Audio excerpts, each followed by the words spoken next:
அடுத்து நான் பேச அழைக்கிறோம். எங்கேயும் எப்போதும் காதலிக்கும் அழகு தேவதை, பல லட்சம் நட்சத்திரங்களுக்கிடையே ஒளிரும் நிலவு, கொஞ்சம் தமிழும் கொஞ்சி பேசும் தமிழும் அழகு, the beautiful doll, lovable girl Hansika Motwani அவர்களை பேச அழைக்கிறோம்.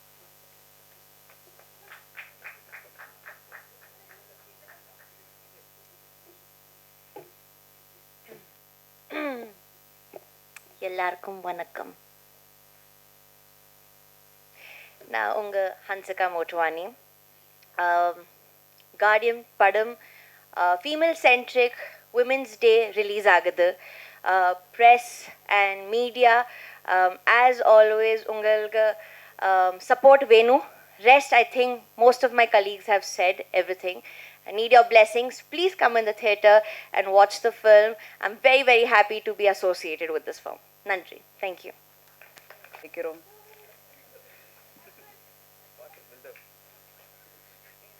ஆப்பிள் மரத்து அடியில் ஐசக் நியூட்டன் மடியிலா? ரொம்ப ஒரு சயின்டிஃபிக் ஜோக்காக இருக்கு.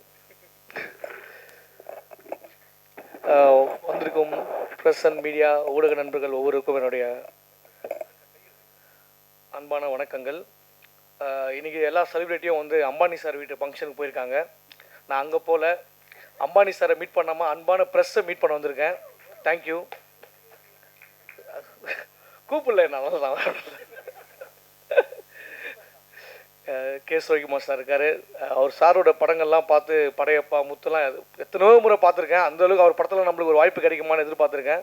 ஆனால் அவரோட அசிஸ்டன்ட் படத்தில் எனக்கு வாய்ப்பு கொடுத்துருக்காங்க ரெண்டு பேருமே. அது இல்லாமல் ஆனால் கேஸ் ரவிக்குமார் சார் நடிச்சிருக்கேன் ஒரு படத்தில். சார் வேறு லெவலில் டபுள் ஆக்ஷனில் பண்ணியிருக்காரு. அந்த படம் சீக்கிரமாக வந்துடும். ரொம்ப சந்தோஷமாக இருக்குது. ஏன்னா எனக்கு வந்து நான் வந்து வாய்ப்பு தேடி சுற்றிட்டு இருந்தேன். நிறைய படங்கள் வாய்ப்பு தேடி சுற்றிட்டு இருக்கும்போது கட்சிப்பில் பவுடர்லாம் கொட்டின்னு சுற்றின்னு இருப்பேன். ஏதாவது ஒரு படம் கிடைக்குமான்ட்டு அந்த நேரத்தில் என்னை கூப்பிட்டு விஜய் சந்தர் சார் தான் ஃபஸ்ட்டு ஒரு பெரிய வாய்ப்பை கொடுத்தாரு. வாலு படத்தில் சிம்பு சார் கூட நடிக்கிற ஒரு வாய்ப்பை கொடுத்தாரு. அதுவும் வாய்ப்பு கொடுத்தாரு. ரொம்ப அது எனக்கு வந்து லைஃப்பில் அன்றைக்கி ஃபுல்லாக தூக்கமே வரல. நம்ம வந்து இவ்வளோ பெரிய படத்தில் நடிக்கிறோமேன்ட்டு அந்தளவுக்கு ஊக்குவிக்க ஆள் இருந்தால் ஊறுகா விற்கிறவங்க கூட ஊரியே விற்பான்னு சொல்லுவாங்க. அந்த மாதிரி என்னை ஊக்குவித்த எங்கள் அண்ணன் லவ் யூ ஸோ மச்னு.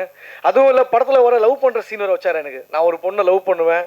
அந்த லவ் வந்து சிம்பு சார் சேர்த்து வைப்பார். அங்கே ஒரு பஞ்சு ஒரு சரியான டைலாக் வச்சுருப்பார். சிம்பு சார் சொல்லுவார், அந்த பொண்ணுக்கிட்ட சொல்லுவார், இங்கே பாருமா 50 லட்ச ரூபா கார் வச்சுருக்கவங்க கூட அந்த காரை வந்து பார்க்கிங்கில் விடாமல் 50 ரூபா கொடுத்து பார்க்கிங்கில் விடாமல் மரத்தடியில் விட்டு போவான். பையன் 1000 ரூபா சைக்கிள் வச்சுருந்தா கூட அதை மரத்தடியில் விடாமல் பார்க்கிங்க்கு 5 ரூபா கொடுத்து விட்டுட்டு போவான். அதுவும் செயினை போட்டு பூட்டு போவான். அந்த சைக்கிளை எப்படி பாதுகாப்பாக வச்சுக்கிறானோ அது போல் இன்னும் பாதுகாப்பாக வச்சுப்பான்னு உடனே அந்த பொண்ணு கையை கொடுக்கும். ஸோ அந்த சீன்லாம் வந்து இன்னைக்கு கூட வீட்டிலலாம் பார்த்துட்டு நீ கூட லவ் பண்ணியான்ற மாதிரி இருந்தது. ரொம்ப தேங்க்யூ சார். திரும்ப எனக்கு இந்த வாய்ப்பை கொடுத்துருக்கீங்க விஜய் சந்தர் சார். ரொம்ப சந்தோஷம். அது இல்லாமல் நம்ம டைரக்டர் சார் குரு சரவணன் சார், சபரி சார், எப்படி சந்திரன் சூரியன் அந்த மாதிரி 2 கண்கள் மாதிரி வலது இடது அந்த மாதிரி சந்திரன் சூரியன் மாதிரி இரவு பகல் மாதிரி இரவு பகல் பார்க்காம இந்த படத்துக்காக பேய் மாதிரி வச்சு இந்த பேய் படத்தை எடுத்துருக்காங்க. ரொம்ப ஆனால் இவங்களும் வந்து எனக்கு மேம் இம்ப்ரெஸ் பண்ணுற மாதிரி சீன்லாம் வச்சுருந்தாங்க. ஹன்சிகா மோட்வானி மேம் இம்ப்ரெஸ் பண்ணுற மாதிரி நிறைய சீன் வச்சுருக்காங்க. எடிட்டர் கை வச்சு கம்ப்ரெஸ் பண்ணாமல் தான் நல்லது. அதை எப்படி பண்ண போகிறாங்கன்னு தெரில. ஹன்சிகா மோட்வானி மேம் அவங்க தான் உண்மையிலேயே ஆப்பிள். அங்கே பாருங்கள் எவ்வளோ பியூட்டியாக இருப்பாங்க. ஒரு பியூட்டியாக எல்லா படத்துலையும் ஒரு ஹாயாக நடிப்பாங்க. இந்த படத்தில் பேயாக நடிச்சிருக்காங்க. அவங்க மேடம் சொல்லி அனுப்பிச்சாங்க 2 மினிட்ஸ் தான் பேசணும். நன்றி. என்ன மேடம்? ரொம்ப ரொம்ப நன்றி. இதுக்கு மேலே நீ பேசக்கூடாது. நாங்கள் இல்லை மேம் நான் பேசியா மேம் வேறு வெயில் எனக்கு. ஹன்சிகா மேம் வந்து அதான் பொதுவாக பேய் வந்தால் எல்லாம் வேப்பிலை எடுத்துன்னு வருவாங்க. ஆனால் ஹன்சிகா மேம் மாதிரி ஒரு பேய் வந்தால் ரோஜா எடுத்து வந்து கொடுப்பாங்க. அந்தளவுக்கு ஒரு பியூட்டிஃபுல்லான பேய். அவங்க செம்மையாக கலக்கியிருக்காங்க படத்தில். ஒரு காலேஜ் ஸ்டூடெண்ட்டாகவும் ஒரு பியூட்டிஃபுல்லாக இருக்காங்க. ஒரு என்ன சொல்கிறது, பேய் பிடிக்கும். ஆனால் பேய்க்கே இவங்கள பிடிக்கும். அந்தளவுக்கு அவங்க பியூட்டியாக இருந்திருக்காங்க இந்த படத்தில்.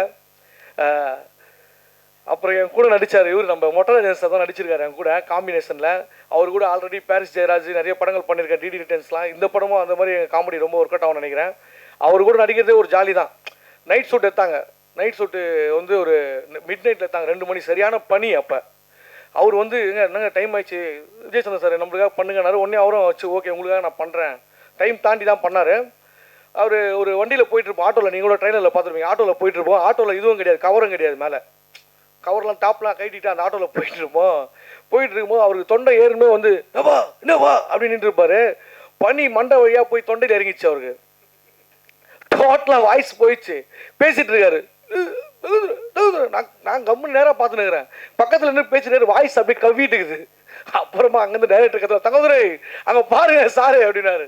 அப்புறம் தான் வாய்ஸ் எடுத்து பேசினேன். ஸோ அண்ணன் வந்து உண்மையிலே அவர் இப்போ வந்து பார்த்தீங்கன்னா பழனி படிக்கட்டு மாதிரி 6 பேக் வச்சுருப்பாரு. கேட்பேன் எப்படின்னா இப்படி வச்சுருக்கீங்க 6 பேக்கு? தங்கதுரை காலையில் டெய்லி 100 தண்டால் போட்டு தான் வருவார் அவர். அது பெரிய விஷயங்க 100 தண்டால் போடுறது. ஏன்னா நான் ட்ரை பண்ணிக்கிறேன் தண்டால் போடலாம் 3, 4, 7க்கு போகும்போது அண்ணன் அந்த மாதிரி உடம்பை வந்து பாதுகாப்பாக ஹெல்த்தியாக வச்சுருந்தாரு. நிறைய டிப்ஸ்லாம் கொடுத்துருக்காரு எனக்கு. மொட்டராஜன் சார் தேங்க்யூண்ணே. அதே மாதிரி நம்ம மியூசிக் டைரக்டர் சாம்சி சார், அவரோட மியூசிக் இன்றைக்கி ட்ரெண்டிங்கில் இருக்குது. மழைக்கிட்டிய சாங்கை போட்டு கலக்கிட்டாரு. Super sir. படத்தில் வந்து பின்னணி இசை அடடா, பின்னணி இசைன்றது முன்னணி இசைன்னு தான் சொல்லணும்.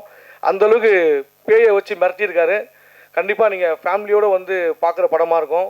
அப்புறம் விஜய் பிரதீப் சார் நம்ம நண்பர் தான் அவர் இந்த படத்தில் நிறைய ஒர்க் பண்ணியிருக்காரு, கடுமையாக உழைச்சிருக்காரு. கண்டிப்பாக அவர் வெற்றிக்கு இந்த படத்தில் பலன் கிடைக்கும். ஒவ்வொருத்தருமே இருக்காங்க இங்கே. நம்ம சபரி சார் எல்லாரையும் சொல்லிட்டேன். கேமராமேன் சார், சக்தி சார், ரேணிகுண்டா படத்தில் மிரட்டியிருப்பார். அந்த மாதிரி எஃபெக்ட் இந்த படத்தில் பண்ணியிருக்காரு. கூட நடித்த நடிகர் நம்ம ஹீரோ பிரதீப் அவர் ரொம்ப ஸ்மார்ட்டாக இருப்பார், ஸ்வீட்டாக இருப்பார். ஒரு ஃபுட்பால்லாம் ஆடிருக்கார் படத்தில். நானும் அவருக்கு ஜாலியாக கூட வந்து ஃபன் பண்ணியிருக்கேன். அப்புறம் கூட நடித்த சோபனா, நம்ம தியா, அப்புறம் ஒரு குழந்தை ஒன்று பண்ணியிருக்கோமே கிருத்திஷா, எல்லாருமே நல்லா பண்ணியிருக்காங்க sir. Art director sir, editor sir, நம்ம வில்லன் சார் எல்லாருமே ரொம்ப அருமையாக பண்ணியிருக்காங்க. படம் வந்து கண்டிப்பாக வந்து ஒரு ஃபேமிலியோடு போயிட்டு ஜாலியாக பார்த்துட்டு என்ஜாய் பண்ணி வரா மாதிரி இருக்கும். இந்த படம் பேய் படம். கடவுளே இந்த பேய் எல்லாருக்கும் பிடிக்கணும். இந்த பேய் படம் வெற்றிகரமாக உட கடவுளை வேண்டிக்கிறேன். Thank you so much. வந்தீங்க ஒரு பழைய ஜோக் ஒன்று சொல்லிட்டு போங்களேன்.